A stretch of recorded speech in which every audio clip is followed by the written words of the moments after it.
वंदे पुरुषोत्तम। जय गुरु। सर्वप्रथमे परम प्रेममय श्री श्री ठाकुर श्रीपद पंकजरे मो कोटि कोटि प्रणाम जनाए। जगतजननी जगत कल्याणमयी श्री श्री बड़मांक श्री चरण मोर कोटि कोटि प्रणाम। जुगाचार्य देव श्री श्री बड़दांक श्री चरण मोर कोटि कोटि प्रणाम। आजिर आचार्य देव श्री श्री दादांक श्री चरण मोर कोटि कोटि प्रणाम। जय गुरु। समस्त गुरु भाई मानू माँ मानू मोर आंतरिक राव जय गुरु। समस्त पाखरे पहुँचुवा यह कथाटी श्रवण करुवा व्यक्ति मानू मोर स्नेह श्रद्धा भल पाइबा और आंतरिक जय गुरु जनाऊँगी। आज जुग पुरुषोत्तम परम प्रेममय श्री श्री ठाकुरंकर केतोटी कथा आमे आलोचना करिबा। वर्तमान समयर परिस्थिति सांप्रतिक परिस्थिति से विषय रे आलोचना कले बहुत कष्ट अनुभव होबो। कारण समाजर यही व्यक्ति मानक भितरे जहाँ चिंताधारा रही तारी भितर नहीं करी कर्म भितर दे सेगुड़ी को जो फुटी उठुची से ही कर्म सत आउ असत भितर कथा जिते आसी जाऊँगी तारी भितरे जगतटा ठीक आउ भूल रे केते दूर अग्रसर होची समस्ते एटा अनुभव करि पारुथिबे। तेणुकरी आज ठाकुरंकर कथोपकथन भितरे किछि कथा अछि जहाँ मु आलोचना रखुची। दिनकर घटना फगुण मास 18 दिन बुधवार थाए। फाल्गुनी पवनर महकरे शीतल स्पर्श मधुमय प्रभात रे पवनर बेग कमुनी। सकाळ 9टा परे आकाश धीरे धीरे मेघुआ होई उठिला। मधुक्षर प्रकृत रमण विश्व सुंदर सानिध्य नित्य नवीन लीला माधुर्यर मुहूर्त गुड़िक खूब उपभोग्य होई उठी। किछि क्षण बाहर बसी श्री श्री ठाकुर खड़ेर घर भितरे आसी बसिले। पवनर बेग पूर्व दिगरु बढ़िबार चाल लगी। खड़ेर घरर पूर्व दिगर परदा गुड़िक टाणी पकाई दिया जाइछि। घर भितरे उपस्थित अछंती कृष्ण प्रसन्न भट्टाचार्य पंडित भाई श्री श्री श्रीसदा माने जे होचंती राय चौधरी जे प्यारी नंदिदा और आहरी अनेक लोक माने बसिचंती। नाना विषय रे कथावार्ता भी चली। लोकचरित्रर खराब और भल दिग नहीं कथा उठिला। श्री श्री ठाकुर भल पाखरे खराब ही थाए। ठाकुर कहते भल पाखरे खराब ही थाए पुणी खराब पाखरे भल भी थाए। कार भाववृत्ति जदि भल हुए ताहले से कौनसी थिरे भी तुमर खराब हेबाकु दबनी। ता पाखकु गले खराबटी भलरे पर्यवेसित हेब।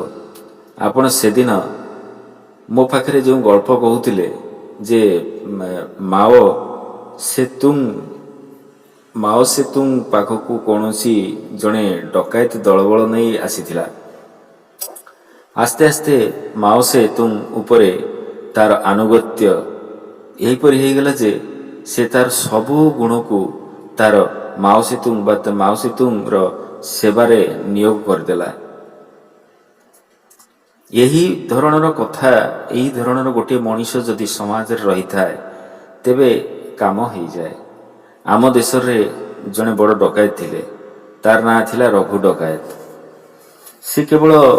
से केबे हेले नारी धर्षण करे नाही पुणी धनी मानक घरे केवल डकायती करे एवं से टंका पैसा आणे ताकू गरीब मानकर मध्यरे वितरण करे। तार प्रत्यक्ष वंशधर हेले आमर बुढ़ो बाबा जैनिक प्रवीण सत्संगी। तार पुओ सतीश खानर भितरे भी बहु भल गुण थिला। साधु तुकाराम थिले तांको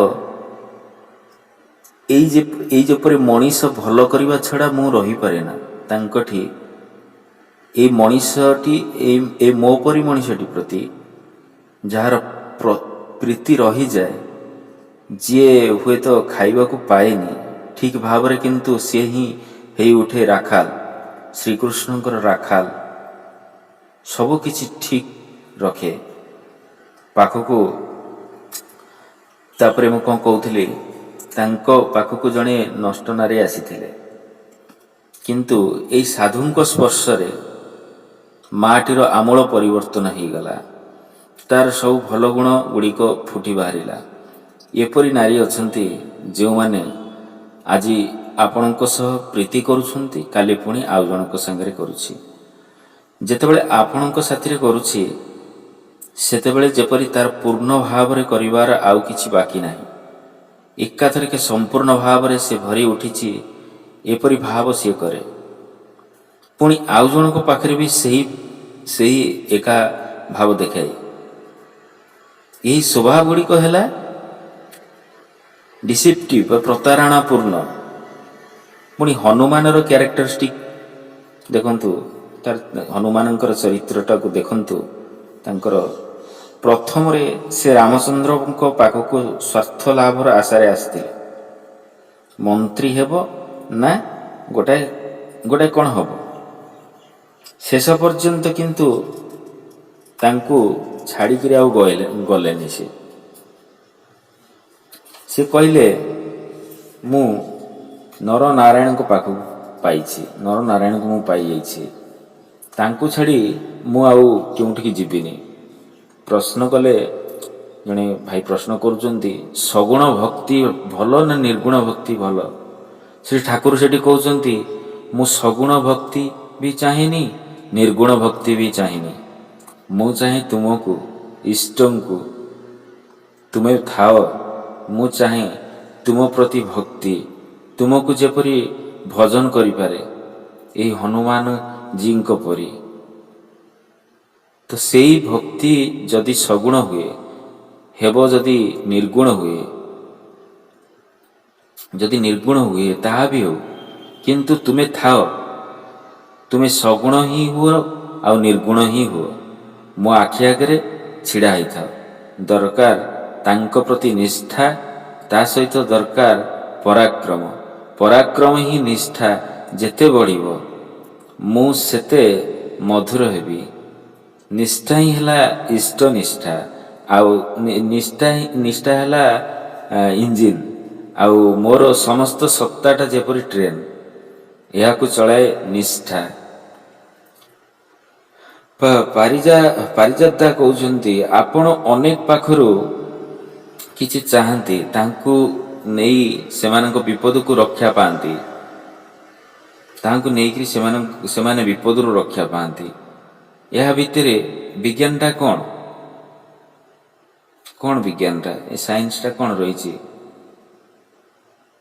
ତ ଶ୍ରୀ ଠାକୁର କହୁଛନ୍ତି, ମୁଁ ଯଦି କାହାକୁ ଦେଖେ ଯେ କୌଣସି ଗ୍ରନ୍ଥି ଯୋଗୁଁ ଜୀବନରେ ଚାଲିବାର ପଥଟା ତାର ଅଟକି ଯାଇଛି, ସେତେବେଳେ ତାକୁ ଡାକି କୁହେ, ତୁ ମୋତେ ଅମୁକ ଜିନିଷଟା ଦେଇପାରିବୁ?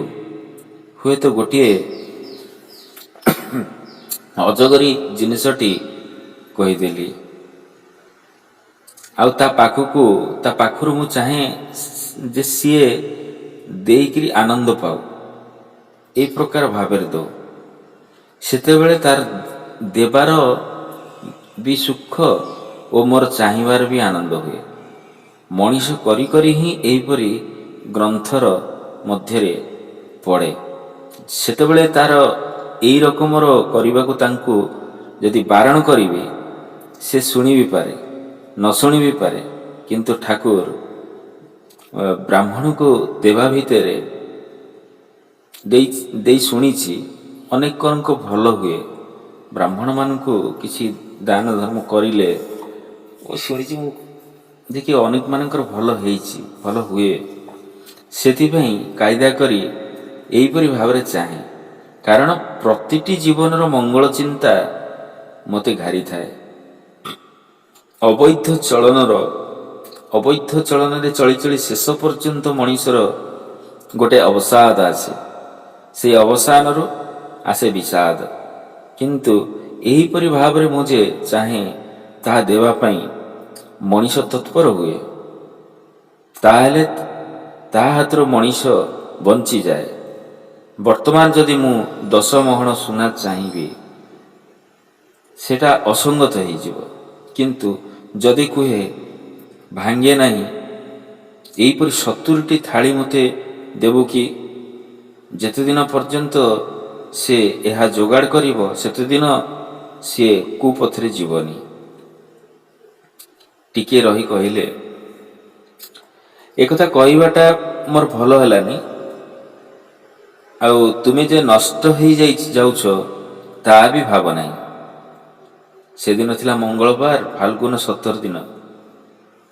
ସକାଳର ଫାଲ୍ଗୁନୀ ହାୱାରେ ଶୀତର ମୃଦୁ ସ୍ପର୍ଶ ଶ୍ରୀ ଶ୍ରୀ ଠାକୁରଙ୍କର ମୁଖମଣ୍ଡଳରେ ଆନନ୍ଦ ଘନ ନୀରବ ତୃପ୍ତିର ହସ। ଜ୍ୟୋତି ଅଧ୍ୟାପକ ଶରଦା ଶ୍ରୀ ଠାକୁରଙ୍କ ଗୋଟେ ବାଣୀ କହିଲେ। ଏ ବାଣୀଟା ହେଉଛି କ'ଣ ବା ବାଗ୍ଦେବୀଙ୍କର କରିବ ପୂଜା, ବୋଧ ବିବେକକୁ ଜଣାଇ ଦେଇ, କିନ୍ତୁ ଦେବୀଙ୍କର କରରେ ପୂଜା ଅନୁଶୀଳନର ମୂର୍ତ୍ତି ଦେଇ। ଶରଦା କହିଲେ, ଆମେ ଯାହାର ପୂଜା କରିବୁ ତାଙ୍କୁ ବଢ଼େଇ ତୋଳିବୁ ନା ନିଜେ ବଢ଼ି ଉଠିବା ପାଇଁ ତାଙ୍କର ପୂଜା କରିବୁ? ଶ୍ରୀ ଠାକୁର ହସି ହସି କହୁଛନ୍ତି, ମୋର ବୁଦ୍ଧି ହେଲା ଯାହାଙ୍କୁ ପୂଜା କରିଛି ସେ ହିଁ ମୋର ଭିତ୍ତିଭୂମି। ମୋ ସେବା ପରିଚର୍ଚ୍ୟାର ଭିତର ଦେଇ ତାଙ୍କୁ ବଢ଼େଇ ତୋଳିବି। ଆଉ ଯେତେବେଳେ ନିଜର ବୁଦ୍ଧି ଆପଣା ଛାଇଁ ହୋଇ ଉଠିବ। ପ୍ରଫୁଲ୍ଲ ଭାଇ ପ୍ରଶ୍ନ କଲେ, ଠାକୁର, ମୋର ମନେ ହୁଏ ଆପଣଙ୍କର କଥାଗୁଡ଼ିକ ଯଦି କାଗଜରେ ନିୟମିତ ପ୍ରକାଶିତ ହୁଏ, ଆପଣଙ୍କର ବହିଗୁଡ଼ିକ ବିଭିନ୍ନ ଲାଇବ୍ରେରୀରେ ରଖିବାର ବ୍ୟବସ୍ଥା କରାହୁଏ, ତାହେଲେ ଏହି ଭାବଧାରା ଦେଶରେ ଶୀଘ୍ର ଶୀଘ୍ର ପ୍ରଚାରିତ ହେଇପାରେ। ଶ୍ରୀ ଠାକୁର, କରିବା ବାଲା ତ ତୁମେ ସବୁ। କେତେଥର କହିଛି, ଆଉ କର ବୋଲି କହିବାକୁ ଇଚ୍ଛା କରେନି। ଠିକ୍ ରୂପେ ନ ଧରିଲେ ହେବନି। ମୁଁ ଠିକ୍ ଜାଣେ ଏଇ କେନ୍ଦ୍ରରେ ଯଦି ପଇସାର ମଣିଷ ରୁହେ, ସେ କେବେ ହେଲେ ଏଇସବୁ କାମ ପାରିବନି। ଖାଲି ନିଷ୍କାମ ବକ୍ ବକ୍ ହିଁ କରିବ। କାରଣ ସେତେବେଳେ ସିଏ ଆଗ୍ରହୀ ହୋଇ ଉଠେ ଏଇ ପଇସା ପାଇଁ। ଯେବେଠାରୁ ଅର୍ଥର ପ୍ରଲୋଭନ ପ୍ରଥମେ ଆରମ୍ଭ ହେଲା, ସେବେଠୁ ହିଁ ମୁଁ ଏଇ କଥା କହିଛି। ଏତିକି ଆମର ଆଲୋଚନା ମୁଁ ରଖୁଛି। ପୁଣି ଆଗାମୀ ଆଲୋଚନା ରହିବ। ସେଥିପାଇଁ ଯାହା ବି ଆଲୋଚନା ହେଲା ଶ୍ରୀ ଶ୍ରୀ ଠାକୁରଙ୍କର କଥୋପକଥନର କଥା, ସେହି ପୁରୁଷୋତ୍ତମଙ୍କର କଥୋପକଥନର କଥା ସମସ୍ତେ ଶୁଣି ପବିତ୍ରତାର ମନ ସୃଷ୍ଟି ହେଇଛି। ସମସ୍ତଙ୍କର ମଙ୍ଗଳ ବି ହେବ। ପରମ ପିତାଙ୍କର ଗୁଣଗାନ, ତାଙ୍କର କଥା ଆଲୋଚନା ଭିତର ଦେଇ ମଣିଷ ଧନ୍ୟ ହୋଇ ଉଠେ। ଆଶା କରୁଛି ସମସ୍ତେ ତାଙ୍କରି ଗୁଣକୀର୍ତ୍ତନ କରି ଧନ୍ୟ ହୋଇ ଉଠନ୍ତୁ। ଜୟ ଗୁରୁ।